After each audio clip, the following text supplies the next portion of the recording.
सो दोस्तों before going to the next question मैं आपको एक और फोर्स के बारे में बता दूं, ठीक है। जो लास्ट हमारा फोर्स है, फोर्स नंबर 6 जो हमने मिस कर दिया, दैट इज स्प्रिंग फोर्स। थोड़ा सा बैकग्राउंड उस पर भी दे दूं फिर, क्योंकि हमें इसके ऊपर भी क्वेश्चन सॉल्व करने हैं। And let me tell you, spring force के ऊपर जो क्वेश्चन आते हैं ना, वो सिर्फ इस चैप्टर में नहीं, लॉ ऑफ मोशन में सिर्फ नहीं आएंगे।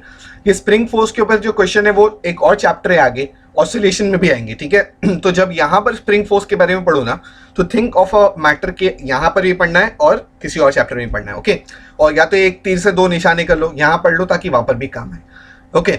तो स्प्रिंग फोर्स क्या होता है? तो सबसे पहले मैं आपको बताऊं, स्प्रिंग फोर्स समझाने से पहले स्प्रिंग क्या होती है। तो आप बोलोगे सर स्प्रिंग कुछ इस तरह से होती है, राइट, बराबर, ओके। ये स्प्रिंग ऐसी है, ये स्प्रिंग ऐसी है। स्प्रिंग तो सबने देखी है, राइट। बॉल पेन में भी स्प्रिंग होती है, अलग अलग जगह पे स्प्रिंग होती है। अब स्प्रिंग में सबसे इंपॉर्टेंट क्या चीज है ये आप समझो। फिलहाल के लिए मैं आपको बेसिक से समझाऊंगा, ठीक है। तो स्प्रिंग दो स्टेट में हो सकती है, दो स्टेट्स हो सकते हैं स्प्रिंग के। या तो वो कंप्रेस होगी या तो वो एक्सपांड होगी। Let me explain you what do I mean by this. या तो वो कंप्रेस होगी या तो एक्सपांड होगी। फॉर एग्जांपल लेट्स से ये एक पेपर है, वैसे तो स्प्रिंग नहीं है पर ये पेपर है। तो कंप्रेस मतलब या तो मैं स्प्रिंग को ऐसा दबा दूंगा, राइट, दबा दूंगा, इसको कहते हैं कंप्रेस करना, दबा देना। तो देखो बड़ा क्लियर है कि एक केस में स्प्रिंग ऐसी हमारी छोटी हो रही है, ओके, राइट, दब रही है, और दूसरे केस में हमारी स्प्रिंग बड़ी हो रही है, ठीक है। अब जो मैं बोल रहा हूं एकदम ध्यान से सुनो। कंप्रेस होने पे आई में से जो लेंथ होगा स्प्रिंग का वो शॉर्ट हो जाएगा, राइट। सो मैं सिंपल लैंग्वेज में लिखूं, सो जो लेंथ है स्प्रिंग का that is becoming shorter. So easy language, compress मतलब length is getting shorter, shorter. और यहां पर मैं बोलूंगा लेंथ एक्सपांड करेंगे ना, तो length is increasing, right, length increase हो रहा है, ठीक है। अब जो बोलने वाला हूं वो एफबीडी के लिए काम आएगा। तो याद रखो, अगर जब स्प्रिंग छोटा हो रहा है ना, तो उस वक्त जो स्प्रिंग का फोर्स है, अच्छा एक काम करते हैं, स्प्रिंग के फोर्स को एफएस लिख देते हैं, ठीक है। तो जब स्प्रिंग छोटा हो रहा है ना, तो स्प्रिंग छोटा हो रहा है, पर जो स्प्रिंग है वो हमेशा बगावत करेगा। Now let me use this word, बगावत, बागी, वॉयलेट, राइट। वो सुनेगा नहीं किसी की। अगर उसको दबा रहे हो ना, तो वो बाहर की तरफ फोर्स देगा, ठीक है। यानी उसका लेंथ छोटा कर रहे हो तो सुनने वाला किसकी भी नहीं है, बाहर की तरफ फोर्स देगा। यानी आप बोलोगे सर लेंथ इसका छोटा किया ना, तो ये बाहर की तरफ, इस दोनों साइड पे, एक साइड पे नहीं, दोनों साइड पे, ठीक है। तो अगर लेंथ छोटा हो रहा है तो वो बाहर की तरफ फोर्स देगा, ओके। यानी यहां पर मैं एफ ले लेता हूं, यहां पर भी मैं एफ ले लेता हूं, ओके। और एक्सपांड, एक्सपांड मतलब अगर वो खींचा जा रहा है, राइट, तो वो अगर कोई खींच के उसको बड़ा करना चाहता है ना, तो वो अंदर की तरफ आने की कोशिश करेगा, यानी फोर्स अंदर की तरफ होंगे दोनों, ठीक है। Please try and understand, I repeat this again. अगर कोई उसको खींच के लंबा करना चाहता है, तो वो लंबा नहीं होना चाहता। देखो वो कुछ कुछ बच्चे ऐसे होते हैं ना जो बात नहीं सुनते, उनको बोलोगे खाना खाओ तो वो नहीं खाएंगे, और बोलो ये मत खाओ तो वो खाएंगे, राइट। वैसे ही स्प्रिंग भी उल्टा है। अगर उसको हम से छोटा करना चाहते हैं तो वो बड़ा होना चाहता है, राइट। पर सेकंड केस में हम उसे बड़ा करना चाहते हैं, एक्सपांड करना चाहते हैं, तो वो खुद छोटा होना चाहता है, ठीक है। I hope that is clear enough. इससे आसान मैं नहीं कर सकता, right. Let me give you an example to start with, okay. तो लेट्स से कि हमारे पास एक स्प्रिंग है, okay. Let's take a spring, hanging spring, ठीक है। एक सिंपल एग्जांपल से स्टार्ट करता हूं। Let's say this is a hanging spring, और ये हैंगिंग स्प्रिंग पे इस तरफ एक बॉडी है, ठीक है। और ये body let's say it is moving down, body नीचे जा रही है। तो आप बोलोगे सर ये जब बॉडी नीचे जाएगी तो ये क्या स्प्रिंग को लंबा कर देगी? यस, बराबर। जब ये body, just to show you one example, let's say जब बॉडी नीचे जाएगी तो क्या वो इस स्प्रिंग के लेंथ को इंक्रीज करेगी? हाँ, आप बोलोगे यस सर, स्प्रिंग का लेंथ, जब ये बॉडी नीचे जा रही है तो ये स्प्रिंग का लेंथ इंक्रीज हो रहा है, बराबर, okay, clear, no problem. Body नीचे गई तो स्प्रिंग का लेंथ इंक्रीज हुआ। तो स्प्रिंग का लेंथ अगर इंक्रीज होना होगा तो वो क्या, कैसा फोर्स लगाएगा? वो अंदर आना चाहेगा, राइट। जब उसको बाहर खींचोगे तो वो अंदर आना चाहेगा। हेंस जब फोर्स लगाएंगे यहां पर, सो लेट्स से वो फोर्स अंदर आना चाहेगा, F S will be like this, spring force will be like this, and let's say like this, okay. Just to give you an example, बहुत सिंपल सा एग्जांपल से मैं समझाने की कोशिश कर रहा हूं, ठीक है। दोनों साइड पे लगाने की फिलहाल इस केस में जरूरत नहीं है, एक साइड पे भी हम समझ सकते हैं, ठीक है। जब उसको बाहर खींचोगे तो वो अंदर जाना चाहेगा, ठीक है। एंड लेट्स से case number two, let's say एक स्प्रिंग है हमारे पास, या ऑब्जेक्ट है, चलो ऑब्जेक्ट से स्टार्ट करता हूँ। Let's say this is my object और ये स्प्रिंग है, और अब लेट्स से ये जो बॉडी है ना ये ऊपर जाना चाहती है, बॉडी है वो ऊपर जाना चाहती है। तो जब बॉडी ऊपर जाना चाहती है यानी स्प्रिंग को छोटा करना चाहती है, तो जब कोई स्प्रिंग को छोटा करना चाहेगा तो स्प्रिंग बाहर की तरफ जाएगा, राइट। तो आउटर की तरफ, मतलब अगर समझाने के लिए फोर्स लिखूं तो ये ऐसा Fs और ये भी बाहर की तरफ ऐसा Fs, ठीक है। This is just to give you a quick example, सिर्फ समझाने के लिए कॉन्सेप्ट था, ठीक है, fine. Let me give you one more example, चलो, और उसके ऊपर एमसीक्यू भी लेंगे, घबराना नहीं। तो लेट्स से दो कनेक्टेड बॉडीज है और दोनों के बीच में स्प्रिंग है, so let's put the spring, okay. तो आप बोलोगे सर ठीक है, ये बॉडी है, ये स्प्रिंग है, तो यहां पर अब मैं बात बताऊं, चलो यहां पर लेट्स से ये बॉडी को मैं ऐसा खींचता हूं, ठीक है, इस तरफ खींच रहा हूं। तो आप बोलोगे सर यहां से तो हम क्या कर रहे हैं, लेंथ को बड़े करने की कोशिश कर रहे हैं, राइट, बराबर, लेंथ को इंक्रीज करने की कोशिश कर रहे हैं, राइट। अगर ऐसा खींचूंगा, राइट, तो लेंथ इंक्रीज होगा, तो अगर वो जब लेंथ इंक्रीज होगा तो स्प्रिंग बोलेगा मैं अंदर आता हूं, राइट, बराबर। जब उसको खींचने की कोई कोशिश करेगा तो वो क्या करने की कोशिश करेगा, वो अंदर जाने की कोशिश करेगा। तो Fs will be like this, बराबर। जब कोई उसको लंबा करना चाहता है तो वो छोटा होना चाहता है, राइट, बराबर। और अगर यहां से Fs इस डायरेक्शन में है तो यहां से भी Fs उसको बैलेंस करने के लिए अंदर की डायरेक्शन में ही आना पड़ेगा, राइट। अगर ये ऐसा तो ये ऐसा, ठीक है, fine. So I hope that is clear enough, बराबर। अगर एक भी पता चल जाए ना हमें, एक अंदर जा रहा है तो दूसरा भी अंदर ही जाएगा, okay. This is a very rough example to give you. अगर ये बॉडी बाहर की तरफ जा रही है यानी स्प्रिंग लंबी हो रही है, स्प्रिंग लंबी हो रही है मतलब वो अंदर आना चाहेगा, अगर ये अंदर आना चाहेगा तो ये भी अंदर ही आना चाहेगा, okay, fine. So I hope that is clear enough. So spring में सबसे पहले क्या देखना है, just let you know, let's make a list. यहाँ पर स्प्रिंग फोर्स में हमने टिक टिक बनाया था ना, तो when there is a spring force लगेगा, और स्प्रिंग में सबसे पहले आपको चेक करना है whether it is shortening up और increasing, whether the length is increasing. First case में बोलता हूँ लेंथ इंक्रीज हो रहा है क्या, और दूसरा केस आपको देखना है कि लेंथ डिक्रीज हो रहा है, ठीक है। अगर लेंथ इंक्रीज हो रहा है, लेंथ बढ़ रहा है, तो spring force will be inside, बराबर, ऐसा और ऐसा, राइट, सिंपल रूल है। और अगर लेंथ डिक्रीज हो रहा है, कोई लेंथ को छोटा करना चाह रहा है, तो स्प्रिंग फोर्स विल बी ऐसा और बाहर की तरफ, राइट, ऐसा और ऐसा, राइट। आई होप समझ में आ गया। इसमें कौन सी बड़ी बात है, देख के पता चलता है स्प्रिंग को कि लेंथ इंक्रीज हो रही है डिक्रीज हो रही है। I repeat once more, last and final, अगर लेंथ इंक्रीज हो रही है स्प्रिंग की तो वो अंदर जाने की कोशिश करेगा, फोर्सेस दोनों अंदर आएंगे। अगर लेंथ डिक्रीज हो रही है यानी छोटा कर रहे हैं स्प्रिंग को, तो दोनों फोर्स बाहर की तरफ आएंगे, ठीक है। So that's the concept. Now let's take some MCQs on tension. तो going forward let us take this MCQ number 21। थोड़ा मैंने नीचे रखा है MCQ because it has increased size, and मैं इसको यहाँ सॉल्व करूंगा, ठीक है। तो चलो लिसन टू दिस केयरफुली, किस तरह से मैं कर रहा हूँ। Two blocks of mass 2 kg and 4 kg are accelerated with the same acceleration by a force of 10 Newton. Okay, तो दो ब्लॉक है और आप देख रहे हो ये यहाँ पर स्प्रिंग फोर्स लगने वाला है, क्यों, क्योंकि बड़ी सी यहाँ स्प्रिंग लगी हुई है, ठीक है। तो दो ब्लॉक है, एक का मास है 2 kg, एक का मास है 4 kg। तो एक काम करता हूँ, मैं दोनों को सेपरेटली बना ही लेता हूँ ताकि मैं FBD उनके आसानी से बना सकूँ, ठीक है। मैं थोड़ा डायग्राम बड़ा बनाऊंगा, छोटा डायग्राम नहीं, अच्छा बड़ा डायग्राम बनाऊंगा, ठीक है। तो दो ब्लॉक्स है, एक है 2 kg, एक है 4 kg। तो 2 kg लगना भी चाहिए ना, राइट। तो ये 2 kg अब लग रहा है साइज के हिसाब से, ओके, या ओके, चलो। तो दोनों को हमने क्या किया, हमें बोला है with the same acceleration, so acceleration is same, ठीक है। यानी A1 और A2 यानी will be equal to A, acceleration same, keep that in mind, okay, fine. क्योंकि बोला है ना सेम एक्सेलरेशन, और उसी तरह से M1 दिया है 2 kg, पहले जो गिवन डेटा है वो लिखता हूँ, और M2 दिया है 4 kg, ठीक है। तो दोनों का मास दिया है M1 M2, ठीक है, 2 kg 4 kg। आगे पढ़ता हूँ, इस applied by force of 10 Newton. Okay, तो सबसे पहले एकदम अच्छी सी प्यारी सी एक स्प्रिंग बनानी पड़ेगी बीच में, ठीक है। तो मैं ऐसा छोटे में स्प्रिंग बना के दिखाता हूँ। स्प्रिंग के बारे में हमने काफी कुछ पढ़ लिया है, तो ये तो अप्लाई करना है यहाँ पर, राइट, बराबर। तो हमने फोर्स लगाया कितना यहाँ पर, ये 4 kg वाली बॉडी पे है ना, हमने एक 10 न्यूटन फोर्स लगाया। तो आप बोलोगे सर ये 10 न्यूटन फोर्स की वजह से ये बॉडी मूव करने लगेगी, बराबर। दो बॉडी है, बीच में स्प्रिंग है, 10 न्यूटन फोर्स से आगे जाएगी, ओके। कुछ फ्रिक्शन तो लगता नहीं यहाँ पर, क्यों नहीं लगता है, क्योंकि क्लियरली बोला है स्मूथ सर्फेस। तो स्मूथ बोले तो तभी फ्रिक्शन का कहानी आएगी नहीं, okay. Then the spring force between the two blocks will be, हमें निकालना है स्प्रिंग फोर्स को Fs से दिखा दूंगा तो चलेगा। आप बोलोगे सर बिल्कुल चलेगा। तो चलो let's get started, let's do tick tick tick tick tick tick. बहुत इजी मेथड बताया राइट मैंने टिक टिक का। तो चलो टिक टिक का मेथड स्टार्ट करते हैं। ये वाला क्वेश्चन यहाँ पर है, ठीक है। तो एक एक बॉडी के लिए अब हम न्यूटन फर्स्ट लॉ और न्यूटन सेकंड लॉ, सॉरी ये पूरे 6 फोर्स लगाएंगे, ठीक है। तो चलो ये फर्स्ट बॉडी के लिए मैं इधर करता हूँ, फर्स्ट बॉडी के लिए इधर करता हूँ, ठीक, और सेकंड बॉडी के लिए इधर करता हूँ, ठीक है। तो फर्स्ट बॉडी यानी लेट्स से ये बॉडी नंबर 1 है राइट, बराबर, बॉडी नंबर 1 है, ये बॉडी नंबर 2 है।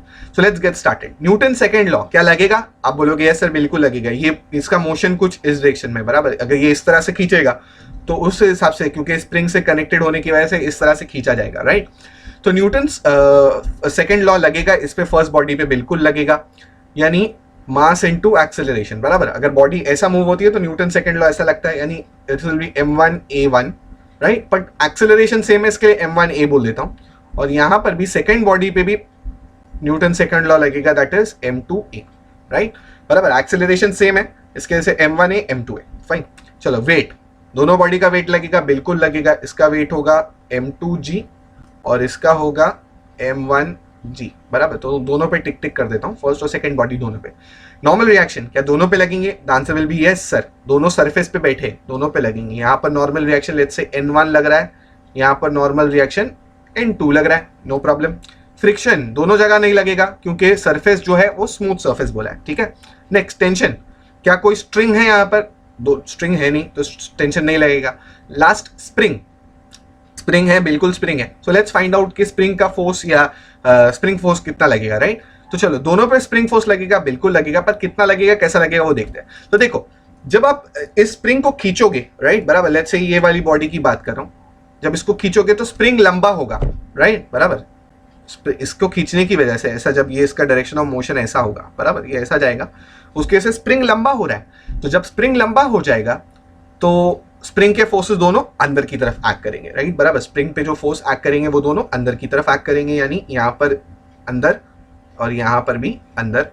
तो मैं इसको Fs और Fs बोल दूंगा, चलेगा, नो प्रॉब्लम। ओके नाउ क्योंकि मैं Fs में इंटरेस्टेड हूं तो एक काम करते हैं, दोनों बॉडी के सिर्फ लेफ्ट इक्वल टू राइट लिखते हैं, ठीक है। तो फर्स्ट बॉडी का लेफ्ट इक्वल टू राइट।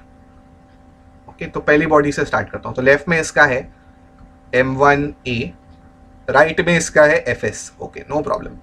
इस पे आ जाओ तो आप बोलोगे सर इसका लेफ्ट इक्वल टू इसका राइट, लेफ्ट राइट करने हमें आ गया राइट। इससे क्या सिंपल हो सकता है यार, लेफ्ट मतलब यहाँ पर है m2a प्लस Fs और राइट में है सिर्फ 10 न्यूटन। ओके तो देखो अब देख सकते हो हमारे पास दो अननोन्स है। अच्छा पहले m1 और m2 की वैल्यू भी सब्स्टिट्यूट कर दो। तो m1 is 2 kg, so this will be 2a equal to Fs और यहाँ पर 4a प्लस, क्योंकि m2 4 है, बराबर, this will be equal to 10।